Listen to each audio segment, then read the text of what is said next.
오늘 우리들에게 주시는 하나님의 말씀 사도행전 2장 14절 전반절하고 이어서 22절에서부터 32절까지의 말씀입니다.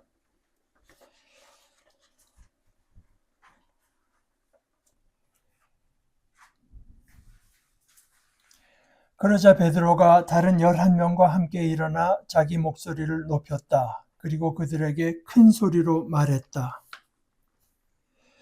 이스라엘 사람들이여, 이 말들을 들으십시오. 나사렛 예수님은 하나님이 기적들과 놀라운 일들과 징표들로 여러분에게 드러내 보이신 분이십니다.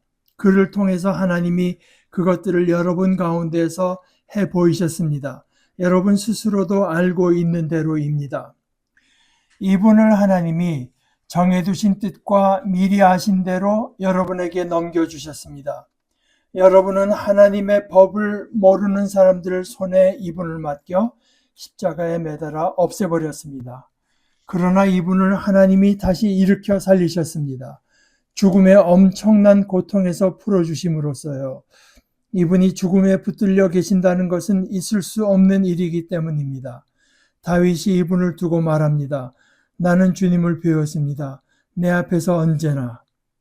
그분이 내 오른쪽에 계셔서 나는 흔들리지 않습니다. 이러므로 내 마음이 즐겁고 내 혀가 뛰놀며 기뻐했습니다. 내 몸도 희망을 품고 살아갈 것입니다. 주님이 내버려 두지 않으실 것이니까요. 이 몸이 하데스로 내려가도록은 주님이 허락해 주지 않으실 것이니까요. 주님께 거룩한 사람이 썩음을 겪도록은 주님은 내게 알려주셨습니다. 생명의 길을 주님 앞에서 내게 즐거움이 가득하게 하실 것입니다. 형제자매 여러분, 먼 윗대의 조상 다윗에 대해 여러분에게 자신 있게 말할 수 있습니다. 다윗이 삶을 끝마치고 장례가 치러졌습니다. 그의 무덤이 오늘까지 우리 가운데 있습니다. 그런데 다윗은 예언자여서 자기 몸에서 난 자식 가운데 한 명을 임금자리에 앉혀주시기로 하나님이 자기에게 단단히 맹세하신 것을 알고 있었던 것입니다. 그래서 다윗은 앞날을 내다보고서 그리스도의 부활을 두고 이렇게 말했던 것입니다. 그리스도를 하데스로 내려가도록 내버려 두시지 않았고 그분의 살은 썩음을 겪지도 않았다. 이 예수님을 하나님이 일으켜 살리셨습니다. 우리야말로 모두 이 일의 증인입니다. 하나님의 말씀입니다.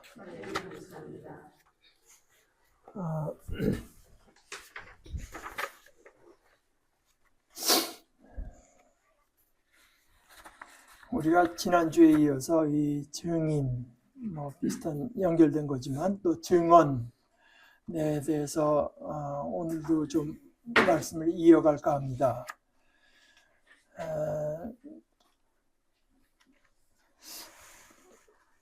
그 비슷한 걸로 이제 증명도 있고 증거도 있는데요.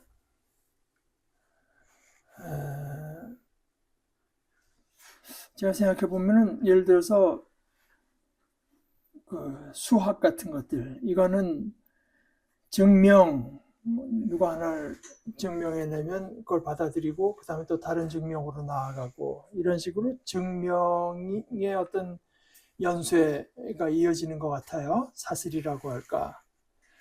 과학도 관찰과 실험 이런 걸 통해서 과학적인 증거가 이제 확실하게 드러나면은 거기에 바탕을 두고 다음 단계에 이제 과학적 발견이 으로 나아가는 식으로 성립되는 것 같습니다. 우리 교회는 증명은 있을 수가 없고 지난주에 말씀드렸다시피 특별히 기적도 그렇지만 특별히 부활의 사건으로 오게 되면은 이거는 이 피조물 안에서 일어날 수가 있는 일이 아니고 일어난 일도 아니기 때문에 도무지 증명이라고 하는 게 있을 수가 성립하지 않죠. 교회는 그거에 비하면 어떤 증언 또는 증인의 그 연쇄, 사실 위에 서 있다고 할 수 있을 것 같습니다. 그런데 이 증인, 증언 이렇게 되면 우리가 요즘 뭐 우리나라에 돌아가는 일만을 봐도 서로 상충하는 증인, 증언들이 있잖아요. 그 가운데 예를 들어서 판사가 어떤 증인의 증언을 받아들이냐에 따라서 그 받아들이는 행위가 자칫 잘못하게 되면은 한 사회를 거진 파멸로 이끌어갈 수도 있다. 거기까지 아니더라도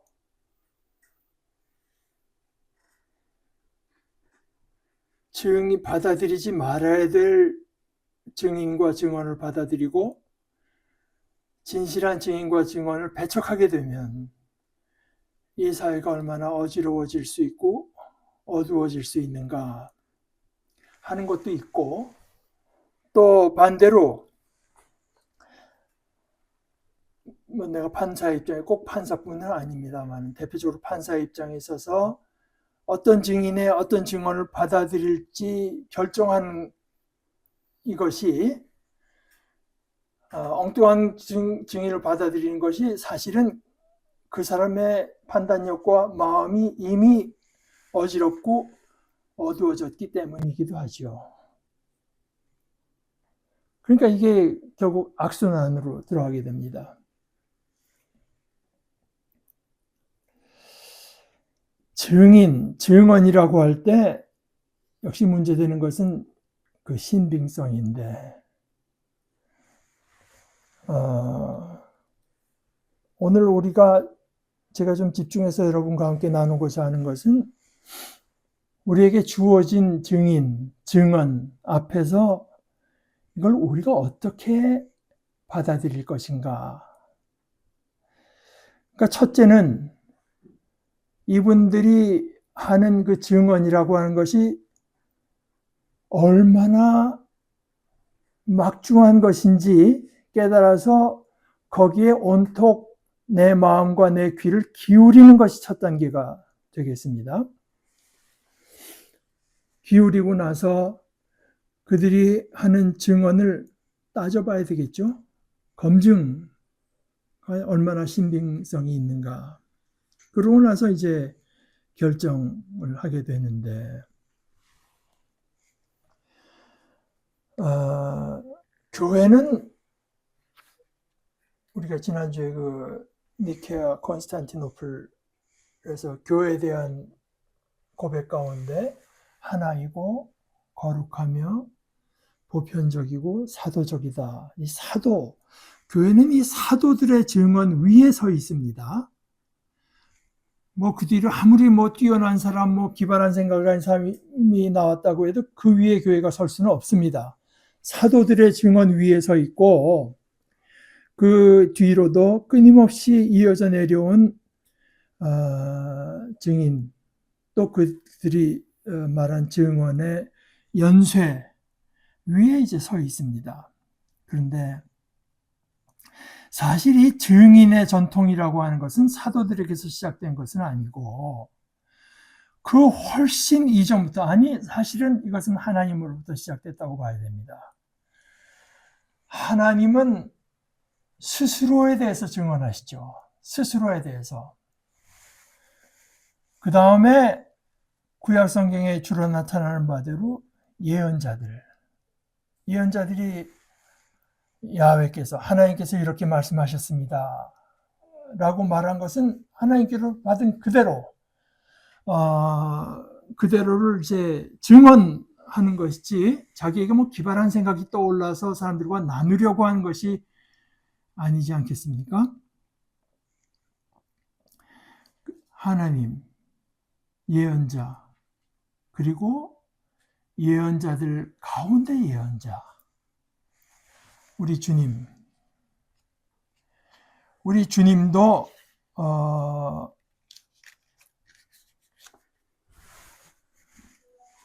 증인이 어떠하다고 하는 그 본을 본격적으로 보내주신 분이라고 할 수 있습니다. 요한복음 3장 11절에 예수님께서 니고데모에게 베드로에게 말씀하실 때 아멘 아멘 그대에게 말합니다. 우리는 알고 있는 것을 말하고 본 것을 증언합니다. 그런데 그대들은 우리 증언을 받아들이지 않고 있어요. 특별히 이것이 강조된 것은 성경의 마지막 책 요한계시록입니다. 요한계시록에서 예수님은 증언자, 저 100% 온전히 신실하신 증인이십니다. 요한계시록 1장 15절에 예수 그리스도께서는 증언자이십니다. 신실하신 분이십니다. 죽은 사람들 가운데 맞이이시고 땅의 임금들을 다스리는 분이십니다. 또 좀 뒤에 가서 3장 14절에서도 예수님을 가리켜서 아멘이신 분, 신실하고 참되신 증인, 하나님의 창조의 시작이신 분이 이것들을 말씀하십니다. 이분은 하나님께서 자신에게 보여주시고 말씀하신 것을 자신의 삶과 말씀으로 온전히 드러내신 분이고, 그뿐만 아니라 심지어 하나님이 어떤 분이다, 하나님은 이런 분이시라고 하는 것을 자신의 모습으로 온전히 나타내 주신 분이십니다. 요한복음 14장 9절에 예수님의 말씀, 이렇게 오랫동안 내가 그대들과 함께 있어요. 그런데도 나를 알지 못했나요, 빌립? 나를 본 사람은 아버지를 보았어요. 그런데 바로 그대는 저에게 아버지를 보여주십시오 하고 말하고 있으니 어떻게 된 일인가요? 사실 아까 말씀드린 예언자들은 하나님께서 계속 하나의 백성에게 보내주셨습니다. 예레미야서 29장 19절에 내가 그들에게 나의 종인 예언자들을 거듭 보냈지만 너희는 듣지 않았다. 그런데 이 이어져 내려온 증인의 전통, 못지않게 줄기차게 나타나는 것은 소위 하나님의 백성이라고 자처하고 그렇게 일컫는 그 백성들이 그 증언들을 배척해 온 역사입니다. 그리고 그들의 역사, 이스라엘의 역사는 그 증언들을 거듭 배척한 결과가 어떤 것인가를 우리들에게 또한 보여줍니다.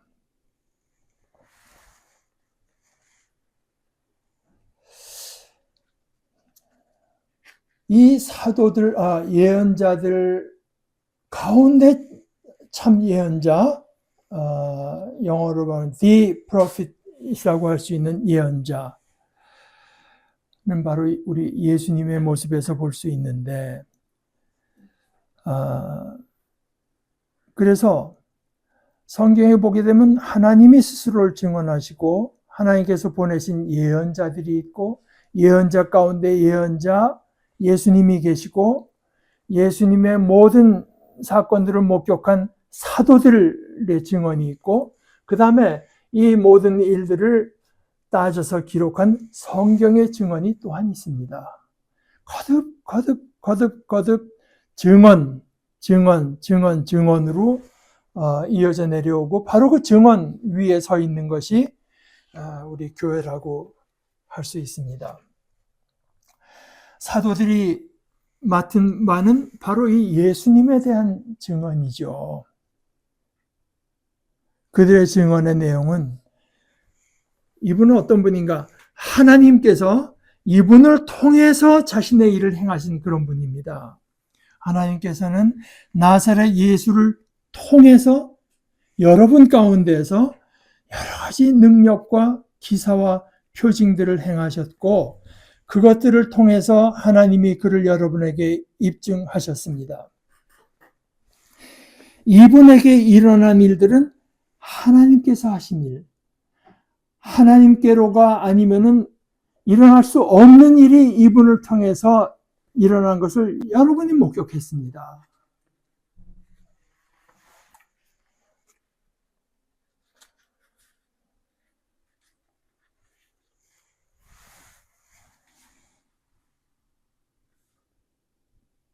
떡 5개, 물고기 2마리로 5,000명이 넘는 사람을 먹인다고 하는 것은 이 자연에서는 있을 수 없는 일입니다.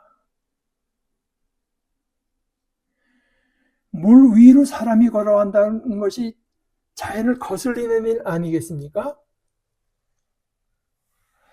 하나님이 아니시면 이 세상 위에 계시고 초월하신 하나님, 그러나 이 세상을 뜻대로 창조하신 하나님이 아니면 결코 일어날 수 없는 일을 하나님께서는 이분을 통해서 하셨습니다. 그뿐만 아니라 이분을 하나님이 자신의 정해두신 뜻과 미리 아신 대로 여러분에게 넘겨주셨습니다. 예수님께서 십자가에 달려들어 여러분들에게 재판받고 십자가에 달려들어 하신 것은 그저 어쩌다 일어난 일, 여러분들의 마음이 잠시 악해져서 일어난 일이기도 하지만, 그러나 그 일들이 일어난 것은 하나님께서 이분에게 일으키신 일입니다. 또한 이분을 하나님이 다시 일으켜 살리셨습니다. 죽음의 엄청난 고통에서 풀어주심으로써요. 이분이 죽음에 붙들려 계신다는 것은 있을 수 없는 일이기 때문입니다. 그러고 나서 다시 이 말씀을 마지막 32절에서 반복합니다. 이 예수님을 하나님이 일으켜 살리셨습니다. 우리야말로 모두 이 일의 증인들입니다. 우리가 아까 증언을 따져보고 검토한다고 했을 때 증언이 잘못될 수도 있잖아요. 그 사람들이 잘못 본 것일 수도 있고 착각일 수도 있고 오해일 수도 있고, 그렇지 않다고 해도 지어낸 이야기일 수도 있고, 소위 요즘 말로 하면은 위증이죠. 위증. 그 위증은 대개 자신의 이해관계가 이제 얽혀 있는 경우가 많아서 저 사람이 저런 증언을 해가지고 자기가 뭘 얻게 되나 하는 걸 우리가 이제 따져보는 과정을 거치게 되죠. 그런데 우리들이야말로 모두 이 일의 증인들입니다. 이 모두 누구 한 사람 의심할 여지가 없이 일어난 일입니다 하는 데서 일단 오해나 착각의 여지는 없어진다고 봅니다.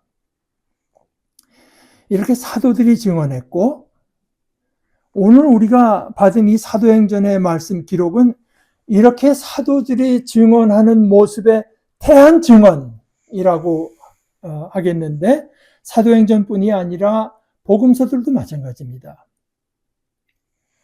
그들 나름대로 증언의 연쇄 사슬을 이어가는 것입니다.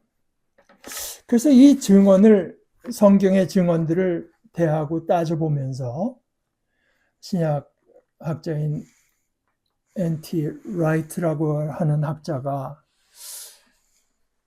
그 기록을 최대한 어떤 객관적으로 살펴보고 내린 자신의 결론은 이렇습니다. 자기가 모든 그 자료들을 다 살펴봤을 때 당시 그 사람들이 가졌던 종교적인 생각, 유대교 신앙에서 언제 마지막 때에 사람들이 부활한다는 생각은 있지만 이 역사 가운데 한 사람이 부활한다고 하는 이런 생각은 있을 수가 없었고, 그래서 이제 그걸 돌연변이라고 표현한 것 같습니다. 나는 유대교의 부활 신앙 안에서의 초대 기독교의 돌연변이에 대한 거기에 설명을 해야 되는데, 최선의 설명은 이걸 어떻게 설명할 수가 있나? 2가지 일이 일어났다고 하는 것에 있다고 본다. 첫째, 예수는 틀림없이 죽고 무덤 속에 들어갔는데 그 예수의 무덤은 비어있는 채로 발견되었다. 이건 뭐 의심할래야 의심할 수가 없다. 둘째, 전에는 예수를 쫓지 않았던 몇몇 사람들은 예를 들어서 그것을 설명할 때 우리가 유령들을 봤다거나 뭐 영들 등등과 같은 말로 표현하기에는 부적절한 방식으로, 그리고 우리가 죽음 이후에는 이런 어떤 삶을 살게 된다고 이제까지 자기들이 가져왔던 그런 신앙과 생각으로는 설명할 수 없는 방식으로 예수가 살아있는 것을 보았다는 것이 아니라 보았다고 주장하였다. 이 두 가지는 의심할래야 의심할 수가 없다. 이거는 자기가 신앙적인 입장에서가 아니라 역사적인 입장에서 내린 결론인데, 우리가 이러한 역사적 결론 중에서 이 둘 중에 어떤 것이라도 배제해버린다면, 그러면 또 다른 것 하나, 초대교회는 틀림없이 신앙을 고백했는데 그 초대교회의 신앙은 설명할 수 없는 것이 되어버리고 만다. 그래서 그러면 추가적인 질문이 따르는데, 무덤이 왜 비었나? 왜 무덤이 비어 있었으며 그 사도들이 부활한 예수를 본 사건들은 어떻게 설명될 수 있는가 하는 것인데, 역시 다시 역사적인 설명입니다. 신앙적인 설명에 앞서서 나는 최선의 역사적인 설명은, 이렇게 설명하고 나면은 그 다음에 온갖 질문들이 생겨나겠지만, 그래도 최선의 역사적 설명은 온갖 신학적 문제들을 불러일으킬 수밖에 없는 다음과 같은 설명이라고 논증하고자 한다. 그것이 뭐 수많은 반박을 불러일으킬 수 있을지 몰라도, 의심 어린 반응을 불러일으킬 수 있을지 몰라도 역사적으로는 이렇게 설명할 수밖에 없다. 세 가지를 말을 하는데, 무덤은 정말로 비어 있었고, 두 번째, 예수는 정말로 죽은 자들로부터 부활하여, 세 번째, 정말로 사람들에게 나타나 보였다. 이렇게밖에는 논증할 도리가 없다. 그런데요, 이것은 물론 라이트 자신의 말대로 최선의 역사적 설명입니다. 그런데 우리가 이 최선의 역사적 설명을 우리 머릿속으로 받아들이더라도 그것이 곧바로 우리의 진정한 부활신앙, 우리가 우리의 목숨까지를 내걸고 증언할 수 있는 부활신앙에 이른 것은 아닙니다. 이걸 받아들이더라도 진정한 부활신앙에 이르기 위해서 극복해야 될 것들이 남아 있습니다. 그 중에 하나,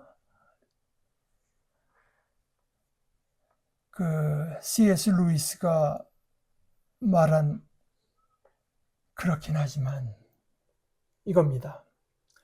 영어로는 and yet. 그가 기적에 대한 책을 쓰면서 나름대로 철저하게 논증했습니다.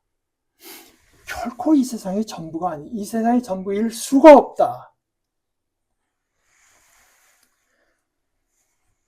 그래서 C.S. 루이스가 말하고자 하는 것은, 우린 증언을 받았는데 그 증언을 대하는 우리 자신, 그리고 우리 자신의 태도에 대해서도 검증할 필요가 있다.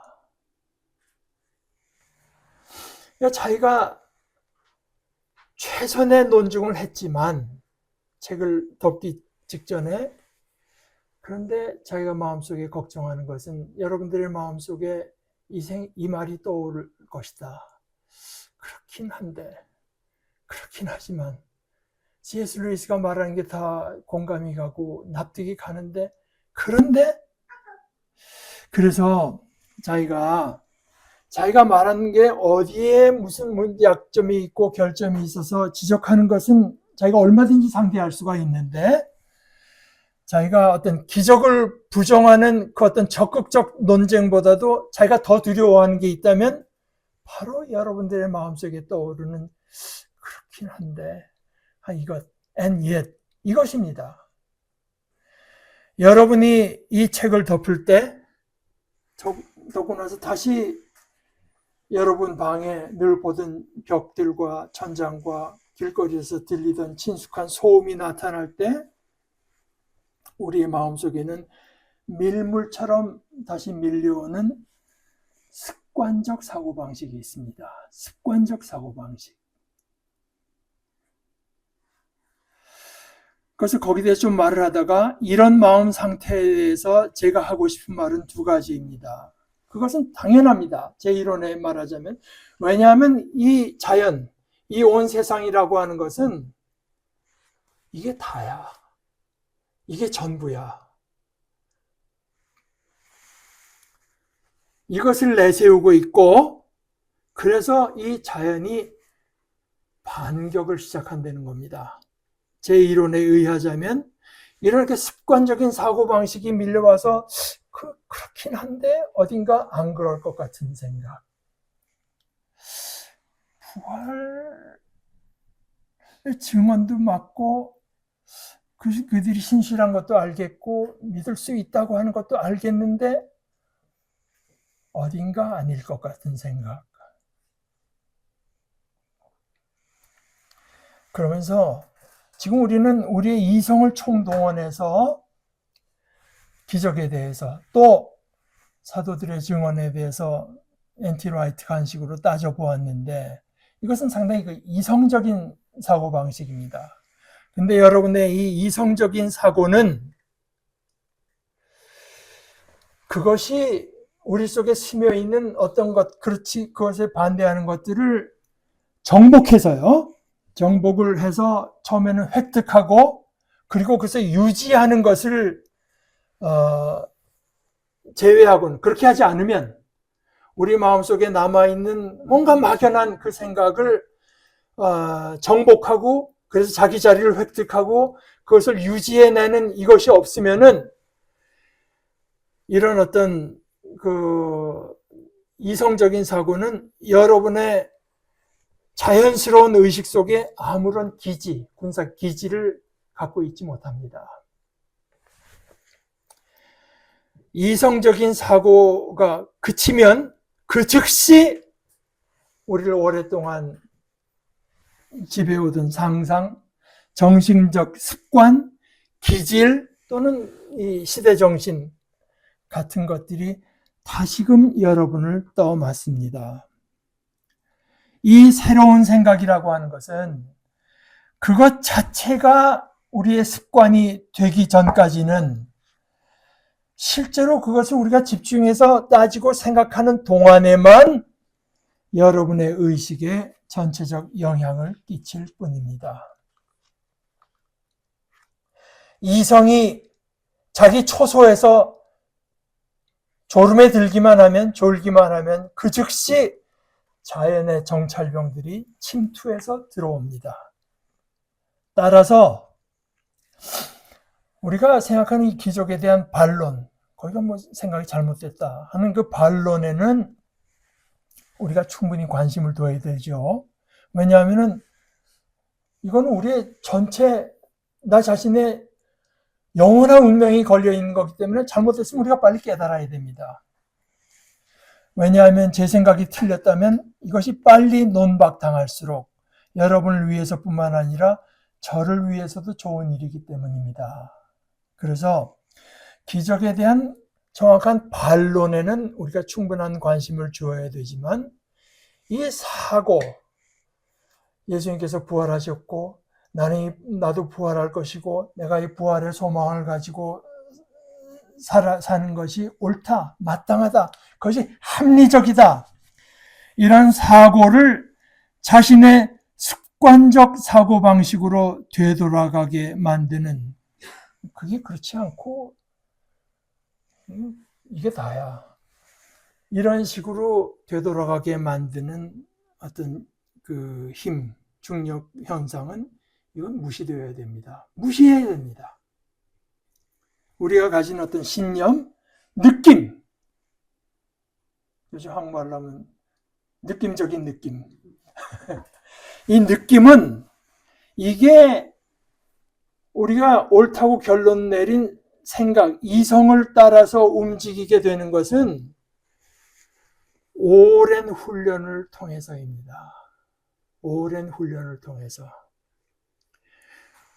이 신념이나 느낌들이라고 하는 것은 여태까지 우리가 살아온 식으로 그저 자연을 따르게 되어 있고 정신 속에 이미 패여 있는 홈을 따라 움직일 뿐입니다.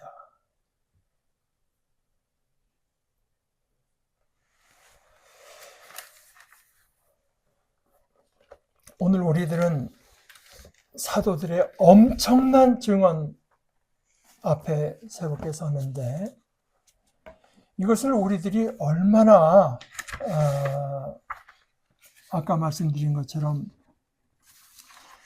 우리의 전 존재를 기울여서 귀를 기울이고 있는가, 얼마나 나름대로 치밀하게 따져보고 검증해서 우리 나름대로의 결론으로 삼고 있는가. 그래서 이 사도들이 우리에게 전해주신 이 증언들을 이것이야말로 우리가 받아들일 수 있다고 신빙성 있는 것으로 받아들였을 때 우리들의 삶은 거듭 그것을 따져보고 거듭 그 위에 새로 서고 거듭 그 사고방식이 우리의 삶에 새로운 홈을 내도록 우리의 삶을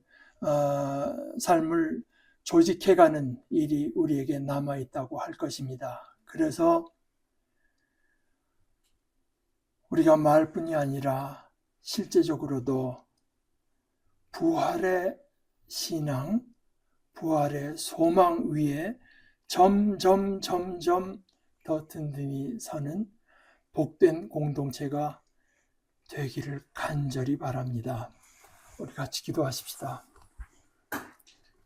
하나님 아버지, 예수 그리스도를 죽은 자들 가운데서 일으키시고 저희들더러 보라고 그리스도를 내어주신 우리 아버지 하나님, 우리들에게 주신 이 부활의 증언, 그리스도를 통해서 이루신 아버지 하나님의 놀라우신 일을 저희들이 마땅히 두려움과 떨림을 가지고 대하게 하시고 이 모든 일 가운데 하나님께서 주시는 은혜를 힘입어서 점차로 부활 신앙과 소망에 든든히 서는 복된 무리들이 되게 하여 주시옵소서. 예수님의 이름으로 기도합니다. 아멘.